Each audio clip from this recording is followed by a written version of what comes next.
सभी को हमारा सप्रेम नमस्कार। स्वागत है आप सभी का सीएमसी इंदौर के ऑफिशियल यूट्यूब चैनल पर। और जैसी हमारी एक श्रृंखला चलाई जा रही, मैंने आपको बताया भी था किन चीजों को लेकर, जो बड़े ऐतिहासिक घटनाक्रम हुए हमारे देश के अंदर और इसके अलावा जो बड़ी ऐतिहासिक पर्सनैलिटीज हैं, एक छोटा सा प्रयास है आप लोगों के लिए उनसे आपको रूबरू कराया जा सके। और आज की श्रृंखला में छोटी सी हम चर्चा करेंगे ब्रीफ में किसके विषय में। एक ये बहुत बड़ी घटना हुई, कामगता मारू प्रकरण के नाम से जानी जाती है, कामगता मारू इंसिडेंट के नाम से जानी जाती है। ये नाम सुनने में ही बड़ा अटपटा सा लगता है। ये नाम ऐसा लगता है जिससे हम जैसे फैमिलियर ना हो इस नाम से। क्यों है ऐसा? क्योंकि ये एक जापानीज नेम है, ये एक जापानीज जहाज का नाम है, इसलिए कामगता मारू थोड़ा सा आपको अटपटा सा साउंड करेगा।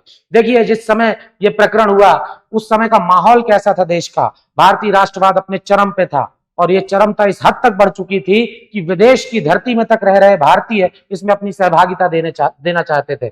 और उन्हीं नामों में से एक नाम है बाबा गुरुदत्त सिंह।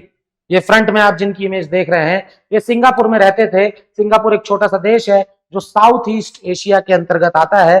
और यहाँ पर बाबा गुरुदत्त सिंह एक ऐसा विचार पनपाएंगे, एक ऐसा प्लान डेवलप करेंगे जिसके अंतर्गत इनकी चाहत थी कि मैं भारतीय कम्युनिटी, स्पेशली जो मुस्लिम और सिख कम्युनिटी रह रही है, उनके लोगों को एकत्रित करके किसी ऐसी धरती पे ले जाऊं जो आजाद धरती हो, ताकि आजादी की लड़ाई में मुखरता आ सके, प्रबलता आ सके, संबल आ सके, उसका नवनिर्माण हो सके। और इसी क्रम में आप देखेंगे कि इनके द्वारा एक प्लान आयोजित किया जाएगा जहां पे ये सिंगापुर से कनाडा, देखो कनाडा एक बहुत बड़ा देश है, कनाडा का कुछ हिस्सा अंग्रेजों की चपेट में था, उस समय ब्रिटिशर्स की चपेट में था, लेकिन एक बहुत बड़ा हिस्सा था जो आजाद भी था। तो बाबा गुरुदत्त सिंह ये चाहते थे कि मेरे साथी क्रांतिकारी, मेरे जो सहयोगी हैं, वो एक बार आजाद देश देखें, अनुभव करें और जाने कि आजादी की कीमत क्या है। और इसी क्रम में वो एक योजना बनाएंगे, एक जापानीज जहाज हायर करेंगे और सारे नियम कानून जो भी उसमें लगते हैं, सारी पेपर की प्रोसीडिंग्स, उन्हें पूरा करेंगे। और पूरा करने के बाद, ये भाप इंजन से चलने वाला जहाज था, लगभग 450 लोग ये तैयार करेंगे अप्रैल 1914 में कि हमें कनाडा की यात्रा करनी चाहिए। तो सिंगापुर से कनाडा कई दिनों की समुद्री यात्रा ये चलते हुए जाएंगे। और सिंगापुर में जब ये वैंकूवर तक में पहुंचने वाले होंगे, तब अंग्रेजी दस्ते को ये खबर लग जाएगी कि शायद एक जहाज ऐसा आ रहा है जिसमें लगभग 400 के आसपास भारतीय हैं और ये कहीं कोई बड़े विद्रोह को अंजाम ना दे दें। इसका परिणाम क्या निकलेगा? इन सभी लगभग 450 यात्रियों के ऊपर एक जोरदार कार्रवाई की जाएगी। चुनिंदा 2-4 लोगों को छोड़कर सभी को वापस वैंकूवर से, जो कि कनाडा का एक शहर है, तटीय शहर है, वहां से डिपोर्ट कर दिया जाएगा इंडिया के लिए। अब इंडिया तो भेज दिया गया, चले कहां थे? चले थे ये सिंगापुर से, कहां के लिए? कनाडा के लिए। भेजा कहां जा रहा है? इंडिया। तो यहाँ पे जो लगभग 350 लोग हैं, इनके मन में इस बात को लेकर आक्रोश बहुत जबरदस्त होगा, क्योंकि हम रहवासी सिंगापुर में अभी रह रहे हैं। सिंगापुर में हमारे बीवी बच्चे, मकान, दुकान, कपड़े लत्ते सब कहां पे हैं? सिंगापुर में। लेकिन हमें डिपोर्ट कहां किया जा रहा है? इंडिया। एक तो इस बात का रोष, दूसरा ऐसी अफवाहें भी फैलने लगी जहाज के अंदर कि हम में से ज्यादातर को फांसी दे दी जाएगी, काला पानी की सजा दे दी जाएगी, अंग्रेज हमसे कोई बड़ी कार्रवाई हमारे ऊपर कर सकते हैं। ऐसी सारी अफवाहें जो है वो निकलकर सामने आने लगी। तो ये फ्रस्ट्रेटेड थे। 23 मई को जब जहाज पहुंचेगा फाइनली 1914 में कलकत्ता के बजबज बंदरगाह में, तो आप देखोगे कि एक पूरा जो समुदाय है 350 लोगों का, ये टूट पड़ेगा तट पे खड़ी हुई अंग्रेजी पुलिस के ऊपर। एक गजब की झड़प यहां पर देखने को मिलेगी। कई बार तो प्रत्यक्षदर्शियों के द्वारा दिए गए आंकड़ों के अनुसार यह भी सुनने में आता है कि ऑन द स्पॉट 75 लोगों की गोली मारकर हत्या कर दी गई, जो कि इन्हीं लोगों में से संबंधित थे। So this is the whole incident. और इसने पूरे देश का ध्यान आकर्षित कर लिया, दुनिया का ध्यान आकर्षित कर लिया। इन्हीं दलों में से एक दल जो विदेशी धरती से में काम कर रहे थे, उनमें से एक का नाम था गदर पार्टी। गदर पार्टी के लोगों ने इस बात को बहुत गंभीरता से लिया और इसके लिए एक जांच समिति का भी गठन किया, जो कि शोर कमेटी के नाम से जानी गई, तटीय कमेटी के नाम से जानी गई। तो यह कामगता मारू जो प्रकरण है, एक बड़ी छाप छोड़कर जाता है भारतीय इतिहास के अंदर, खासतौर पे आधुनिक भारतीय इतिहास के अंतर्गत। तो यही आपको थ्योरी के माध्यम से इसमें स्लाइड्स में समझाया गया है। ये बाबा गुरुदत्त सिंह और उनके साथियों का एक पोर्ट्रेट है।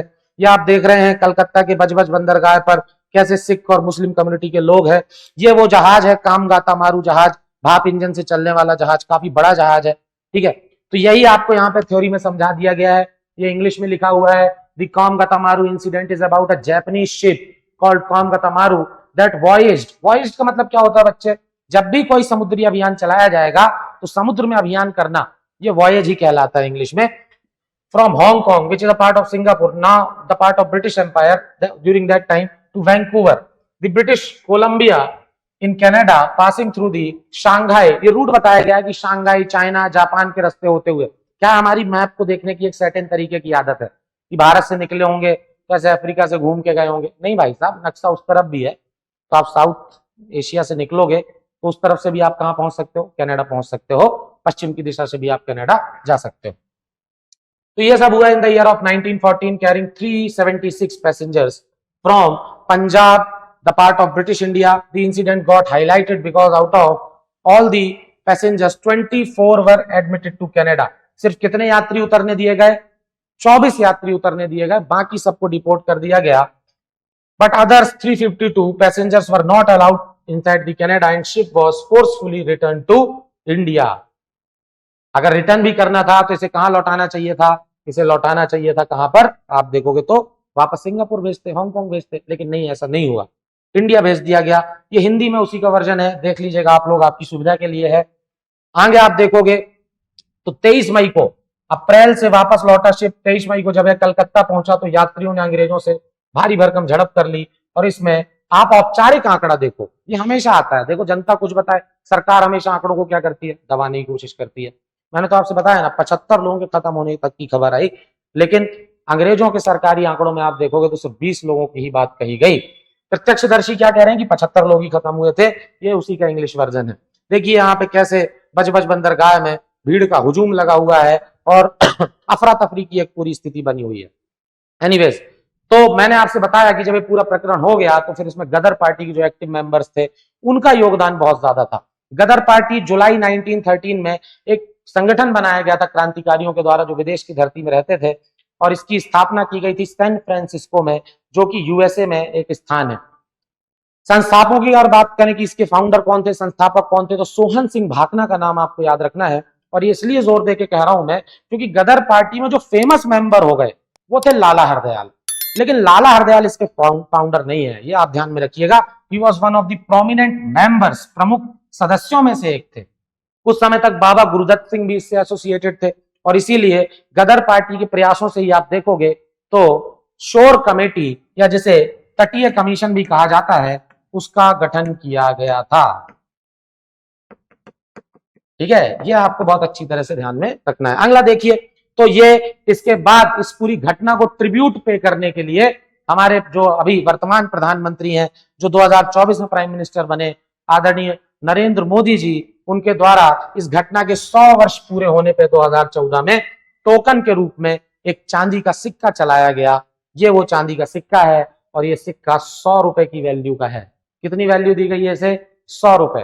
तो ये चांदी का सिक्का चलाया गया। सर वर्तमान में कहाँ है, हमें मिल सकता है क्या 100 रुपए का सिक्का? देखो इसमें जहाज बना हुआ है, पूरी जहाज की आकृति उकेरी गई है। ये छोटे रूप में दिखाया गया, ये बड़े रूप में दिखाया गया है, और यही वो शिप है, कामगाता मारू शिप, पूरा का पूरा।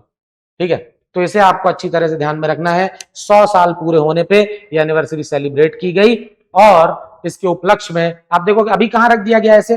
पार्लियामेंट में रख दिया गया है, टोकन के रूप में रखा है। 100 वर्ष की एनिवर्सरी 2014 में पूरी हुई और ये प्रधानमंत्री नरेंद्र मोदी के सानिध्य में मनाई गई, इसे शुरू किया गया। आई होप आपको ये पूरी जानकारी अच्छी लगी होगी। बने रहिए हमारे साथ, ऐसी ही जानकारियों के लिए श्रृंखला बिल्कुल जारी रहेगी। तब तक के लिए जय हिंद, जय भारत।